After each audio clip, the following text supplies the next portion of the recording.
बिहार में विधानसभा चुनाव के परिणाम भले ही घोषित हो चुके हैं और नई सरकार का गठन भी हो गया हो, लेकिन राज्य की राजनीति में अभी बहुत कुछ होना बाकी है। आरजेडी तो काउंटिंग के दिन से ही ये दावा कर रही थी कि उसके जीते हुए उम्मीदवारों को जबरन हराया गया है। काउंटिंग में हुई धांधली को कोर्ट में चुनौती दी जाएगी और अब सोमवार यानी कल आरजेडी के हारे हुए उम्मीदवार कोर्ट में याचिका लगाने की तैयारी में है। तो किस कोर्ट में आरजेडी की ओर से दायर की जा रही है याचिका, देखिए हमारी रिपोर्ट।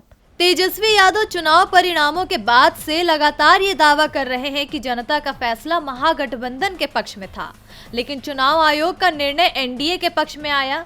उनका दावा है कि जनता ने महागठबंधन को स्पष्ट बहुमत से जिताया है, लेकिन मुख्यमंत्री कार्यालय और प्रशासनिक अधिकारियों द्वारा की गई गड़बड़ी के कारण बहुमत एनडीए के पक्ष में कर दिया गया।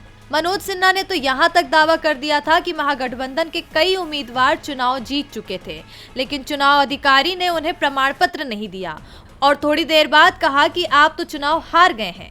चुनाव आयोग से शिकायत की गई, लेकिन आयोग की ओर से साफ कर दिया गया कि काउंटिंग में किसी भी तरह की गड़बड़ी नहीं हुई है।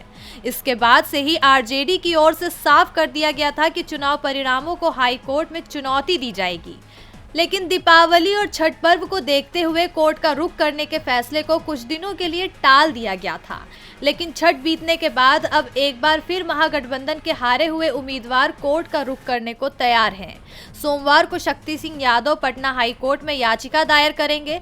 शक्ति सिंह यादव हिलसा विधानसभा सीट से आरजेडी उम्मीदवार थे और चुनाव में वो जेडीयू उम्मीदवार से 12 वोटों से हार गए थे।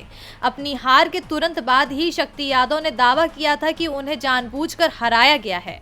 महागठबंधन के हारे हुए 21 उम्मीदवार हाईकोर्ट में याचिका दायर करने की तैयारी में हैं।